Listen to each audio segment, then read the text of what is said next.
Bonjour Monsieur Renoma. Bonjour Tokiwoki. Maurice Renoma, vous êtes une légende, un couturier légendaire. Une légende vivante. Hein. Une légende vivante. Vous avez traversé toutes les époques, vous avez habillé John Lennon, Dutronc. Vous êtes une légende intégrale. Vous m'impressionnez, je mets mes lunettes, oui. Oh là là. Il y a du soleil en plus. Classe. Non, mais non, on habille quand même, on espère qu'on habillera longtemps tous ces gens. Là, on a un bout de patrimoine français devant nous. Ouais, on a envie de le toucher, ce patrimoine. Oui, non, mais je commence à être conscient. C'est vrai que maintenant, le temps passant, je suis le dernier des dinosaures de la mode.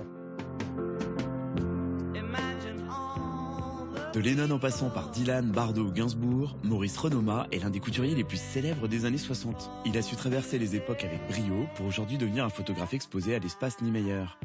Avec lui, nous replongeons dans 60 ans de création. On est où là? On est chez Focus. Ah ouais. Focus, c'est Renoma Café. C'est un lieu incroyable. Oui, c'est l'histoire de Renoma ici. Vous savez pas où vous mettez les pieds. Là, c'est un peu la famille. Ouais. C'est moi dans la Terre 3, mon père qui est derrière, dans la boutique Renoma de mes parents. Ça, c'est la boutique de vos parents, là? Oui, oui. Là, c'est l'ouverture de la boutique, mon frère et moi dans la boutique. On avait fait le style un peu western. Votre papa était déjà couturier? Non, confectionneur. Confectionneur. Entrepreneur, confectionneur. Ma mère était couturière, parce que qu'est-ce que c'est que couturière? C'était quelqu'un qui avait une machine à coudre. Ça, c'est les vrais couturiers. Alors là, c'est moi, j'ai 19 ans, là, j'ouvre la première boutique Renoma, qui est rue de la Pompe, qui est toujours là d'ailleurs, et c'est moi à la caisse. Et là, c'est moi torse nu, le petit là qui est là, c'est moi. Beau gosse, hein? Oui, je faisais de la boxe à l'époque. Mais j'étais assez connu avant, l'histoire de Renoma, c'est que je faisais du patin à glace et j'étais un des meilleurs patineurs de Paris, donc je connaissais tout le monde, enfin tout le monde me regardait. C'était le seul endroit où tout le monde se réunissait, en fait, c'est patin à glace. Ah, oui. Moi, je voulais faire de la boxe. Ma mère trouvait que le hockey sur glace était plus chic, mais mon sport, c'était plus la boxe. Pourquoi la boxe? Parce que je trouve que dans la vie, il faut se défendre, il ne faut pas avoir peur. Je pense que recevoir des coups, c'est peut-être la meilleure façon d'apprendre. Mais je ne me suis jamais battu, ceci dit. Hein. Ici, c'est un restaurant, mais c'est aussi une galerie d'art. Oui, là, c'est les photos que j'ai faites à Cuba récemment. Maurice, qui est ce curieux poisson là? Là, c'est Cristobal. Ça, c'est une petite partie de l'exposition de Cristobal qu'on présente actuellement. En visitant la Malaisie, je me suis aperçu qu'il y avait des océans de plastique, ce qui est très grave parce que les poissons mangent les plastiques. Nous, on va manger bientôt du plastique. Donc, c'est pour ça que Cristobal m'a accompagné pendant ce voyage pour montrer aux gens un peu les dangers qui nous guettent. Maurice, on va où là? Alors là, on était au Renoma Café. Maintenant, on va aller à la boutique Renoma. On continue le chemin. Super. Mes parents m'ont laissé une chance, c'est de me laisser une petite boutique de 12 mètres carrés à 18 ans. À 20 ans, j'avais ma boutique à moi, quoi. Notre boutique a 60 ans, on va fêter ça bientôt. Et les bureaux, 60 ans, donc vous avez 120 ans d'histoire. Et en fait, ils sont dans le jus, c'est les mêmes. Hein. Ils n'ont pas changé depuis. Donc on va voir l'évolution, on va voir si on rentre dans le passé ou on est toujours dans le présent. Maurice, vous êtes une vraie légende parisienne. Il n'y en a plus beaucoup des comme vous. Moi, je suis le dernier, en fait. Et ouais. Le dernier des couturiers, de cette année glorieuse, des glorieuses, où on pouvait tout se permettre. On a tout inventé dans la mode. Hein. J'ai tout inventé en mode. Mais c'est facile parce qu'il est vrai que là où mes parents avaient l'atelier, il y avait d'autres ateliers, il y avait des ateliers partout, donc c'est facile, il y avait une machine à coudre dans tous les coins. Vous pouvez faire des vêtements de cuir, vous pouvez faire des robes, des chemises. Il suffisait de traverser la rue, de monter aux étages. Donc tout était là, maintenant il n'y a plus d'ateliers. À la rigueur, à Aubervilliers, on peut trouver des ateliers, les Chinois qui ont des ateliers, mais on ne trouve plus d'ateliers où on peut faire des pièces de collection. Comment elles étaient perçues vos premières collections? Comment réagissaient les gens? On a un succès total. C'est vrai. Total. C'est-à-dire que c'était pas un succès parisien, parce que c'est une marque française, pas du tout. Un succès mondial, mais trop vite. J'ai ouvert 60 boutiques en France en l'espace de 4 ans. On a été la première maison française à vendre des costumes et des vêtements en Italie. On a fait 200 boutiques en Italie. Dans les années 60, quand on allait au restaurant, tout le monde avait costume Renoma ou blouson Renoma. Et ils arrivaient tous habillés pareil. Hein. C'était l'uniforme. Chez Régine, un jour j'avais donné mon écharpe bleu marine marquée Renoma, parce que c'était la seule. Quand j'ai voulu récupérer mon écharpe, ils m'ont donné un paquet comme ça d'écharpes bleu marine en cachemire. Donc tout le monde est habillé pareil. tellement de choses à raconter. Nous voilà arrivés rue de la Pompe. Eh oui, Et là, on est devant la boutique Renoma. devant, oui. On est devant la boutique, tout à fait, oui. Elle est énorme, cette boutique. Elle a grandi chaque année, on a pris quelques mètres carrés au fur et à mesure. Quand vous avez commencé, elle faisait combien de mètres carrés? 45 mètres.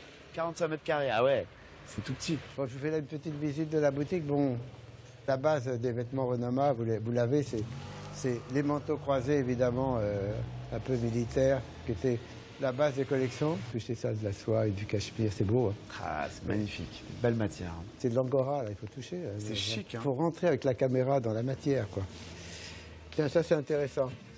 Ça c'est l'équipe de shop de Renoma des années 60. C'est moi, mon frère, et plus les vendeurs de... Déjà, on était déjà très stylés pour l'époque, il n'y avait pas de mode, hein, c'est les premiers vêtements de mode. Il y a les playboys de profession habillés par Cardin et chaussés par Carville. On va voir toute la jeunesse qui va arriver avec cette émission. C'est Tokiwoki quand même, hein, attention. Hein. Moi, j'ai un piège à fille, un piège tabou, un joujou extra. Là, on est dans l'exposition de Cristobal, Immersion dans le futur. On est vraiment dans le cœur de l'exposition. Je ne crains pas les costauds, les supermen, les bébés aux carrures d'athlètes. C'était l'atelier ici. Ouais. Et après, c'était le lieu où on vendait les costumes. On avait genre 1500 costumes en bas, quoi. On vendait 100 costumes par jour, quoi. Ah ouais, dingue. On pouvait tout toucher, parce qu'avant, on mettait tout sous plastique, on ne pouvait pas toucher ni les cravates, tout ça. Chez nous, c'était le toucher. C'était le vêtement qui était la star. Donc, Ouais. Même on a eu Andy Warhol, on avait Dali qui venait, on avait Picasso qui venait. Maurice, vous avez habillé Andy Warhol. Oui, mais c'est vrai, il est venu plusieurs fois chez nous. Mais je me rappelle, il me faisait assis en disant est-ce que vous pouvez me faire passer devant, parce qu'il faisait la queue, comme tout le monde. Je disais non, je suis désolé, mais tout le monde doit attendre son tour, c'était extraordinaire. Parler. J'étais inspiré par tout ce qui était un peu militaire, parce que les études des vêtements militaires sont assez... c'est fait pour durer. Bien sûr. Et en plus, c'est esthétique. Le côté militaire permet aux hommes de se tenir droit en plus. Vêtements étroits, fermés, on ne peut pas se baisser, quoi. Même le croisé, on est obligé de se tenir un peu droit. Donc dans les vêtements, on donne à l'homme qui est un peu timide avant une espèce d'arrogance, une tenue où le type se sent très bien, surtout par rapport aux filles. Ils avaient besoin de... À 18 ans, on est timide, on ne sait pas, donc ça leur donne de l'assurance. Tous ceux qui sont habillés chez nous, ils le savent, quoi. Ils disaient, si j'avais pas mon vêtement Renoma, je ne pouvais même pas draguer une nana, quoi. La caricature de Renoma, c'est Dutronc. D'ailleurs, il devait être habillé par Renoma, mais ils ont choisi Cardin parce que ça sonnait mieux que Renoma. Dutronc le dit dans un livre, c'était Renoma. Dutronc était le type même de l'image de Renoma, avec François Hardy. Et en fait, on a choisi plutôt Gainsbourg, qui n'était pas très mode à l'époque, mais il est devenu très mode après. En plus, moi j'ai connu quand il était dans le creux de la vague. Et quand on s'est vu, il est remonté tout de suite en même temps. On a vécu pendant 10 ans, on s'est vu. Je voyais très souvent. Il était cool. Très cool, c'est plus que cool, c'est un génie, quoi. C'était la rigolade, c'était irremplaçable. Là, c'est Serge qui dit les Japonais ont des petits zizi comme ça. Ouais. Et là, il montre ses pieds aux Japonais parce qu'on a mangé sans les chaussettes. Il ne savait pas laver les pieds pendant 15 jours. Il montre ça aux gens. Il est mort de rire. C'est une nana, ça. Pourtant, il paraît qu'il était très clean. Oui, il avait une brosse à dents, c'était pour laver son diamant. Je me perds dans l'ombre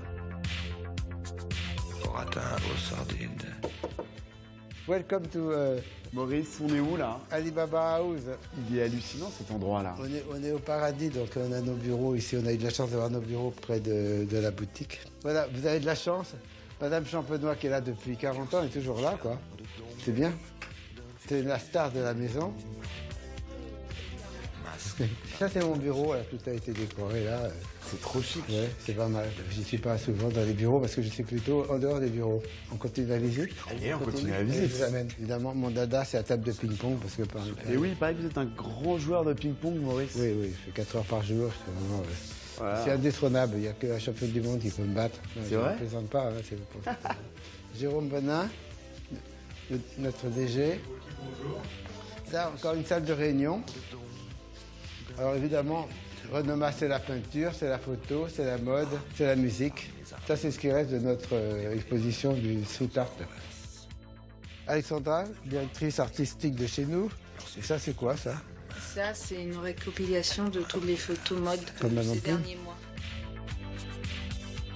Ici, c'est la ressource de Renoma, il y a de tout là, il y a vraiment... mais c'est extraordinaire que Tokiwoki vienne là parce que c'est exceptionnel. On n'aurait pas... je pense pas qu'on aurait permis à d'autres personnes de le faire en fait. Parce que c'est un magazine jeune où on a besoin de communiquer, on a besoin de transmettre. Donc la transmission est très importante. Et là, avec une émission comme ça, il y a une transmission qui est importante. J'ai amené pour vous, exceptionnellement, une tenue 1980 qui est dans l'entrée pour finir dessus. Oui, parce qu'en fait, les gens stigmatisent Renoma années 60. Les gens sont étonnés quand ils viennent nous voir. On est passé présent futur ici. C'est un voyage, mais on est présent. Qui c'est qui a été voir les défilés là, récemment là? Personne là. Vous avez trop la classe là. Avec non, mais c'est pas Balenciaga actuel ça. Bien épaulé, regardez-moi. Deuxième vintage, ça c'est 80 ça. Mais c'est indémodable, on le porterait maintenant. Ok. Il est trop beau. Quel beau gosse. Maurice Renoma, la légende. Au revoir. Merci beaucoup. Ça a été un bonheur de passer la journée avec Ah vous. oui, moi aussi, je suis un peu épuisé quand même. C'était épuisant de vider son sac comme ça. Moi aussi. Bon, Arnaud, Moi aussi, vous m'avez épuisé. Ouais, c'est ça. Talkie, walkie, talkie, walkie, talkie, walkie, talkie.